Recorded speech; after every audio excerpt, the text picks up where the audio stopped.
આપની વચ્ચે ઉપસ્થિત છે।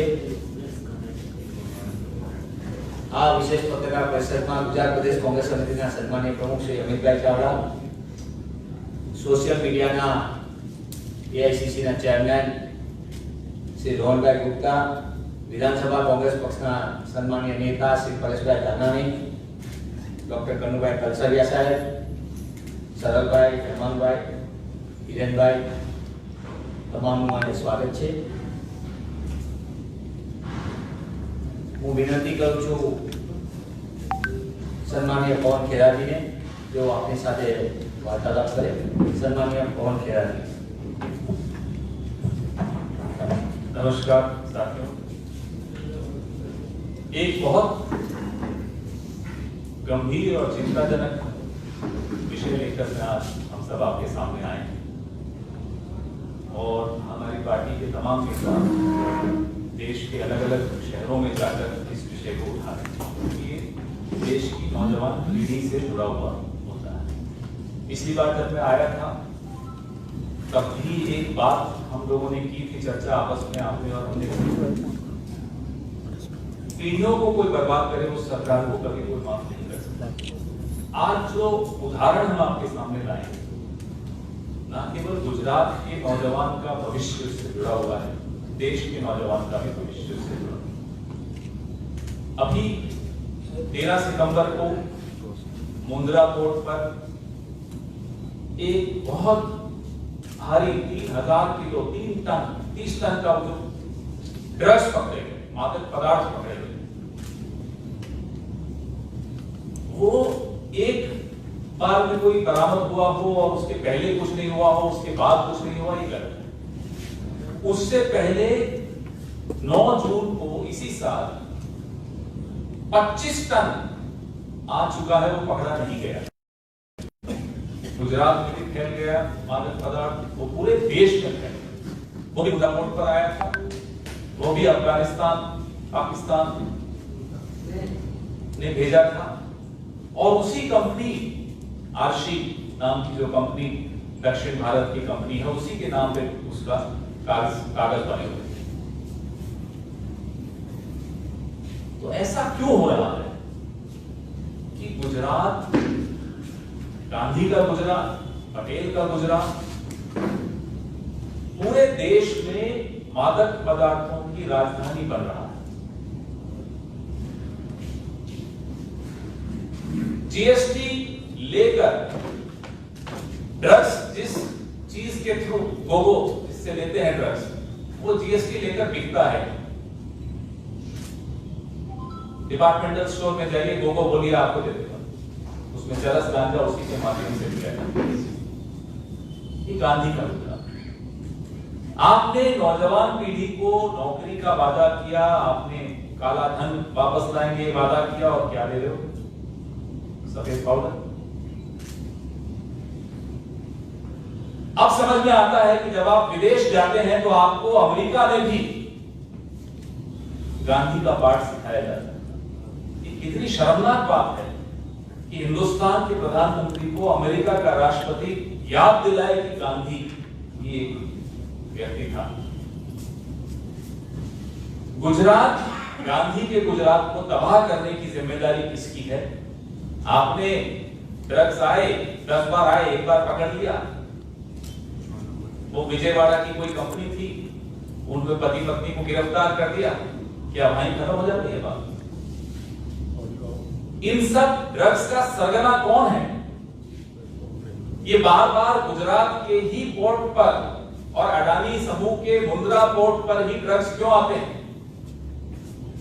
ये पूरा देश इस सवाल का जवाब चाहता है। रसीद कटी है दक्षिण भारत के लिए, आ रहा है गुजरात के पोर्ट पर। आंध्र प्रदेश में भी पोर्ट है, ओडिशा में भी पोर्ट है, तमिलनाडु में भी पोर्ट है जो आसपास ही है। गुजरात के पोर्ट पर क्यों आ रहा है? आप भी व्यापार समझते हैं, हम भी व्यापार समझते हैं। किसी व्यापारी को लगेगा या किसी स्मगलर को लगेगा कि गुजरात के पोर्ट पे सख्ती है, तो वहां बार बार क्यों भेजेगा? अगर वो बार बार गुजरात के पोर्ट पर ही भेजना पसंद करते हैं तो समझ लीजिए कि उन्हें लगता है कि सबसे ज्यादा आसानी से अपने ड्रग्स गुजरात के पोर्ट से वो निकाल के पूरे देश में फैला सकते हैं। और सिर्फ ड्रग्स पे नहीं रुकती बात, वो ड्रग्स पाकिस्तान और अफगानिस्तान के आतंकवादी समूहों ने एक व्यापार शुरू कर रखा है। पैसा भी हमारे नौजवान से लेंगे और उस पैसे का उपयोग हमारे ही देश में आतंकवादी गतिविधियों में लगाएंगे। ये दोहरी मार लगती है इस व्यापार, इस स्मगलिंग से, तस्करी से। देश का गृह मंत्री गुजरात का, देश का प्रधानमंत्री गुजरात का, और गुजरात के रास्ते से ड्रग्स पूरे देश में फैल रहे हैं। अगर आप आंकड़े देखेंगे तो ड्रग ओवरडोज से जो मौतें होती हैं उसमें भी गुजरात प्रथम 2-3 राज्यों में आगे आता है। तो क्या कारण है कि गृह मंत्री चुप है? क्या कारण है कि प्रधानमंत्री चुप है? और मैं ये जानना चाहता हूं, हम सब जो यहां बैठे हैं जानना चाहते हैं, और आप भी जानना चाहते होंगे कि जो नारकोटिक्स कंट्रोल ब्यूरो है एनसीबी, 18 महीने हो गए उसका डायरेक्टर जनरल पूर्णकालिक आप नहीं लगा पाए। क्या कारण है? ये नारकोटिक्स कंट्रोल ब्यूरो का काम होता है निगरानी रखना, पकड़ना, धरपकड़ करना, ड्रग्स को नहीं घुसने देना, देश में बरामदगी करना। ये भी जो बरामद हुआ 13 सितंबर को, ये डीआरआई ने किया, नारकोटिक्स कंट्रोल ब्यूरो ने नहीं किया। और जैसा कि मैंने आपको बोला, मीडिया रिपोर्ट्स आपने भी पढ़ी, हमने भी पढ़ी कि 9 जून को इसी माध्यम से, इसी अडानी मुंद्रा पोर्ट से आशी ट्रेडिंग कंपनी के नाम से अफगानिस्तान से मेसर्स हसन हुसैन के द्वारा भेजा गया 25 टन देश में घुस चुका है, पकड़ा नहीं गया। आज वो 25 टन इस देश के नौजवान को तबाह कर रहा होगा। हम सब के बच्चे हैं, आपके बच्चे हैं, आपको, हम सबको चिंता होती है अपने बच्चों की भविष्य की। क्योंकि ड्रग्स की गिरफ्त में अगर कोई एक बार आ जाता है तो उसकी जिंदगी खत्म हो जाती है, तबाह हो जाती है, परिवार की जिंदगी तबाह हो जाती है।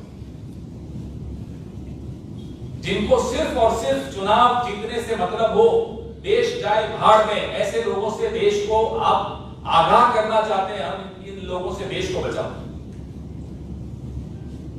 जब देखेंगे साहब, मैं तो चाणक्य बन गया, देखा कभी ऐसा चाणक्य जो अपने आप को चाणक्य कहता घूमता हो, उसके अपने राज्य में नौजवान पीढ़ी तबाह हो रही हो, बर्बाद हो रही हो, चाणक्य को चिंता नहीं है? लानत है ऐसे चाणक्य पर। चाणक्य के नाम पर ये धब्बा है। तो जो अपने आप को चाणक्य मानता है, समय आ गया है कि उससे इस देश को बचाओ, उससे इस प्रदेश को बचाओ। इससे महत्वपूर्ण पद नहीं हो सकता इस देश में गृह मंत्री, इससे महत्वपूर्ण पद नहीं हो सकता इस देश में प्रधानमंत्री। वो दोनों गुजरात। किताबों में हम बच्चों को गांधी और पटेल के बारे में पढ़ाएं, वो पढ़ के बाहर निकले, कॉलेज में आए तो उनको ड्रग्स दे दे। इससे बड़ा पाप या इससे बड़ा अपराध कोई हो सकता है? अपराध तो छोटी बात है, पाप है। हर धर्म में इसको पाप माना जाएगा। तो आप सबसे मेरा ये निवेदन है, बिना डर के, जैसे कि आप हमेशा करते हैं, गुजरात के पत्रकार निडर होते हैं, बिना डर के पता लगाइए, छापिए, पूछिए, बार बार पूछिए कि सरगना कौन है, सिंडिकेट कौन है। कोई अकेले एक कपल जो है, दंपति गुजरात से बाहर का, विजयवाड़ा का, तो मंगवा नहीं सकता इतना बड़ा माल। उसके पीछे कौन है? कौन है वो ताकतें कि जो नारकोटिक्स कंट्रोल ब्यूरो का डायरेक्टर जनरल बनाने से रोक रही है इस सरकार को? 18 महीने से नहीं बना पाए वो ताकत कौन है जो इस सरकार के सारे निर्णय कंट्रोल करती है? वो ताकत कौन है? ये सवाल हम सबके परिवार से जुड़ा हुआ सवाल है, हम सबके बच्चों से जुड़ा हुआ सवाल है। अगर आज इस सवाल को हमने नहीं उठाया तो हिंदुस्तान कि आने वाली कई पीढ़ियां हमें माफ नहीं करेंगी। भूल जाएंगे चाणक्य को, ये जो गुजरात के स्वयंभू चाणक्य हैं, इनको भूल जाएंगे। ये कुछ नहीं बिगाड़ सकते आप तक। इसलिए इनसे सवाल पूछिए, हम भी पूछ रहे हैं, आप भी पूछिए कि क्यों इस देश को, क्यों इस प्रदेश को ड्रग्स की गिरफ्त में झोंका जा रहा है, क्यों नौजवानों को ड्रग्स की गिरफ्त में झोंका जा रहा है। पूछिए आप, आपके सवाल हो तो आपका स्वागत है। ओनली पंजाब गुजरात में तो पूछिए।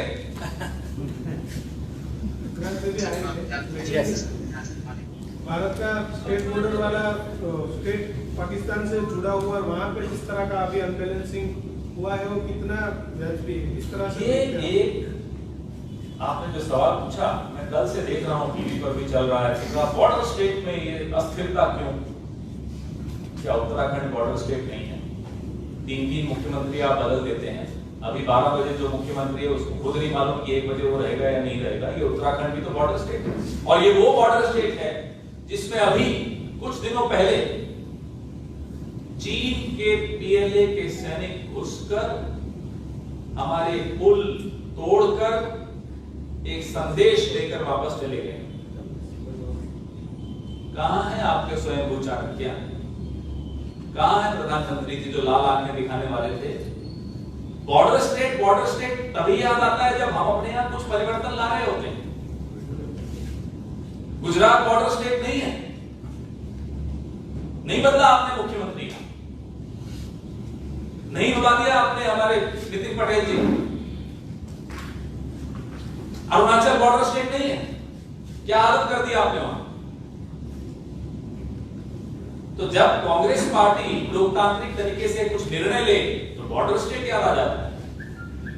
उत्तराखंड में जो आप करते हो तब बॉर्डर स्टेट नहीं याद आता।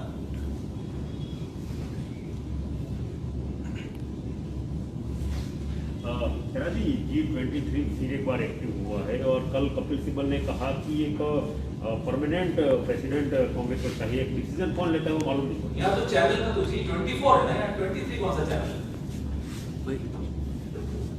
G24 तो सुना था मैंने, कोई चैनल सिब्बल ने कहा, उसके बारे में आपका क्या कहना है? देखिए, हमारे करोड़ों कार्यकर्ता कांग्रेस के सुख दुख में कांग्रेस के साथ कंधे से कंधा मिलाकर जो संघर्ष करते हैं, वो स्टूडियो में संघर्ष करें, वो सड़कों पर संघर्ष करें, वो सोशल मीडिया पर संघर्ष करें, उन सब के मन में एक रोष है, दुख है। इस तरह की बातें वरिष्ठ नेताओं को सही मंच पर करनी चाहिए, सार्वजनिक रूप से नहीं करनी चाहिए। हाँ, भारतीय जनता पार्टी और कांग्रेस में फर्क है। हमारे नेता इस तरह की बातें करने के बाद भी मॉर्निंग वॉक पे जाते हैं। भारतीय जनता पार्टी में वो संभव नहीं होता होगा। सर, क्या कारण है गुजरात में पूरी सरकार बदल जाती है, मुख्यमंत्री से और मंत्रिमंडल, तो आप एक मुख्यमंत्री को बदलते हैं, इतना विरोध होता है पार्टी को? हमारे यहाँ बोलने के लिए कोई पाबंदी नहीं है, जुबान पे ताला नहीं है। आप बोलिए, हाँ, सही मंच पर बोलिए। यह हर संगठन में, हर परिवार में, आपके अपने परिवार में कोई विवाद हो जाता है तो क्या आप पड़ोसियों की छत पर जाकर बोलेंगे? अपने ही घर में बात करें। यही अनुशासन होता है, इसी तरीके से परिवार चलते हैं, इसी तरीके से संगठन चलते हैं, इसी तरीके से देश चलता है। लेकिन सर, जिन लोगों को आपने मंत्री बनाया, उनके फादर को मंत्री बनाया, उनको मंत्री बनाया, वो सब एक एक करके छोड़ के जा रहे हैं, तो क्या कहीं विपक्ष की राजनीति करना सबके बस की नहीं होती। विपक्ष की राजनीति करने में सब्र भी चाहिए होता है, संयम भी चाहिए होता है, संघर्ष करने का मादा भी होना पड़ता है। सब्र, संयम और संघर्ष। अब अगर जिसमें है, जिनमें है वो आपको मंच पे दिख रहे हैं, जिनमें नहीं है वो शपथ लेते हुए घूम रहे हैं। जाने दीजिए जिनको जाना। जिसमें वो मादा नहीं है, जिसमें संघर्ष करने की क्षमता नहीं है, वो अपना रास्ता तलाश लेता है, जाने दीजिए। पहले भी हुआ है। आजादी के आंदोलन में भी कुछ लोग संघर्ष करते थे, कुछ लोग सर बन जाते थे, पेंशन याफ्ता हो जाते थे, अंग्रेजों को चिट्ठियां लिख लिख कर माफिया मांगते थे। तो उस वक्त भी था, आज भी है। तो संघर्ष कोई आज का नहीं है। इस तरह के लोगों से संघर्ष तो हमारा बड़ा पुराना है और आगे भी चलता रहेगा। खेरा जी, जो 21,000 करोड़ ड्रग्स का जो मामला है वो विधानसभा के फ्लोर पे आपके विधायकों ने उठाया था, लेकिन सरकार सही तरीके से उसका जवाब नहीं दे पा रही। संसद में आपकी क्या भूमिका रहेगी इसको लेकर? ये हर मंच से यह मुद्दा उठाना आवश्यक है। ये हम लोगों के लिए ये कर्तव्य है कि उठाना पड़ेगा, बहुत तेज आवाज में उठाना पड़ेगा। पूरे देश में घूम घूम कर हम ये बात उठा रहे हैं। सरकार इलेक्शन आता रहता है, जाता रहता है, हार जीत चलती रहती है। ये जो मामला है सरकार से जवाब लेके रहेंगे, सरकार से हम उसको मजबूर करेंगे कि वो जवाब दे, क्योंकि वो जवाब कांग्रेस को नहीं देना, वो जवाब मीडिया को नहीं देना, वो जवाब इस देश के एक एक माता पिता बच्चे भाई बहन उन सबको देना है। इसलिए जवाब देना पड़ेगा। सर आपने गुजरात कोर्ट की बात की है ये ड्रग्स के मामले में ही, लेकिन अगर ये तो ज्योग्राफी की बात है कि गोल्डन क्रेसेंट जो एरिया है, जो वर्ल्ड हब माना जाता है ओपीएम ट्रेड का, उससे महज 6 से 7 घंटे की दूरी पे गुजरात के पोर्ट्स आते हैं। तो कंपेयर टू आंध्रा या और किसी पोर्ट में ये इजी पड़ा। आप आंकड़े देखिए, पिछले 6 साल जिस तरह से ट्रैफिक ड्रग्स की इस रूट पर बढ़ी है और उन रूट्स पे कम हुई है। पंजाब में भी आता था, बॉर्डर से भी पंजाब में आता था। पंजाब की सरकार ने सख्ती दिखाई, वहां मामले कम हुए। यहां मामले कम नहीं हो रहे हैं, बढ़ रहे हैं। और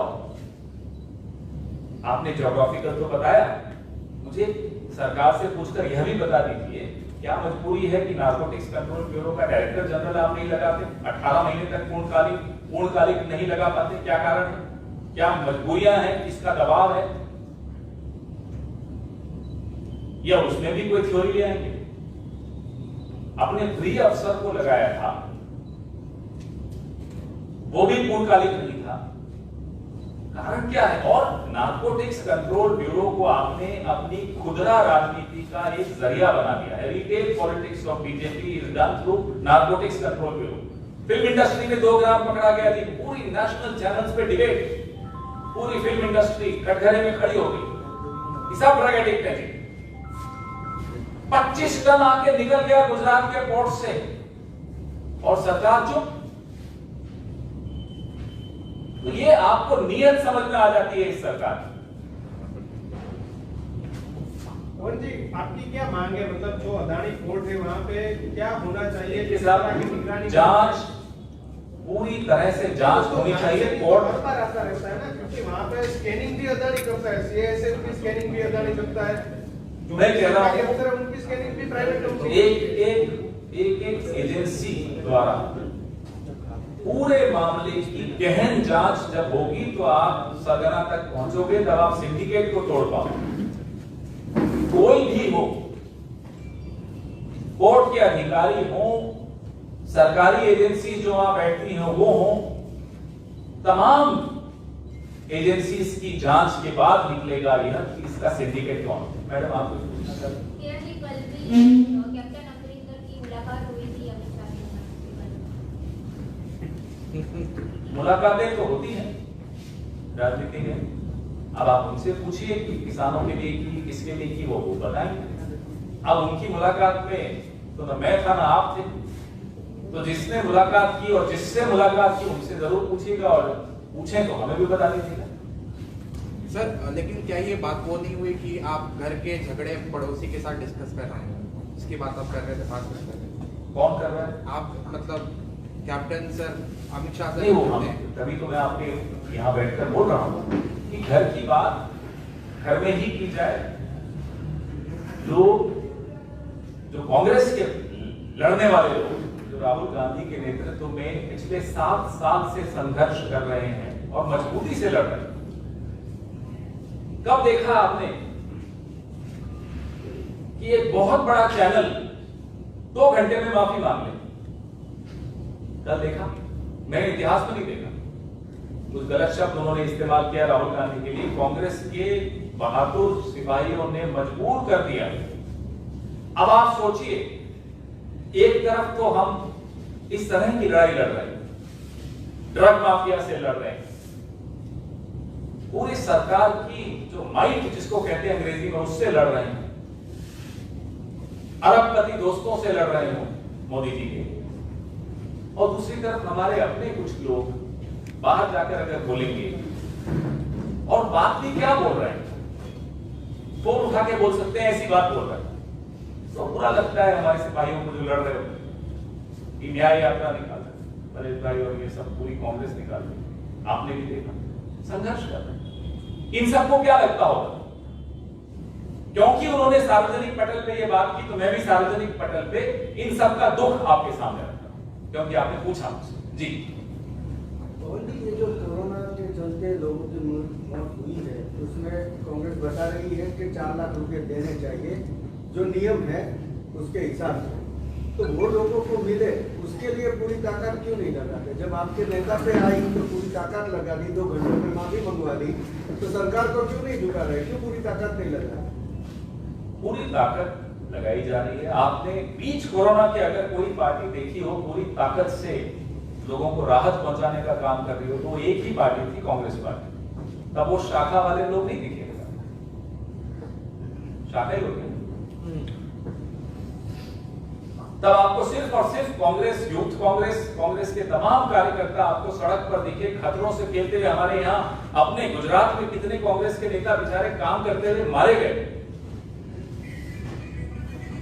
तो ऐसी पार्टी को ये कह देना कि आप क्यों नहीं दिखते काम करते हुए, हम तो पूरी मेहनत कर रहे हैं। हमें लग रहा है क्योंकि ये सरकार जिस तरह का पैसा, रोकना चाहूंगा, आप शायद सवाल समझे नहीं, मदद क्यों नहीं की, लोगों के बीच क्यों नहीं गए, सवाल वो नहीं था, वो गए, हमने भी देखा। सवाल ये आपने बोला कि 2 घंटों में एक बड़े चैनल को झुका दिया, ताकत लगाई पूरी, तो उतनी ही ताकत लोगों को रुपए 4 लाख मिले, उसमें क्यों नहीं लगा रहे हो? आप लोग भी साथ आ जाइए, देखो कैसे हम साथ ही हैं, हम दिखाई दे रहे हैं। बिल्कुल बिल्कुल आपको दिखाई देगा या सरकार झुकेगी। आपने कभी आपको नहीं सिखाया कि आपको कांग्रेस के प्रवक्ता के तौर पे क्या बोलना चाहिए? आप मुझे मत सिखाइए। नहीं सिखाया।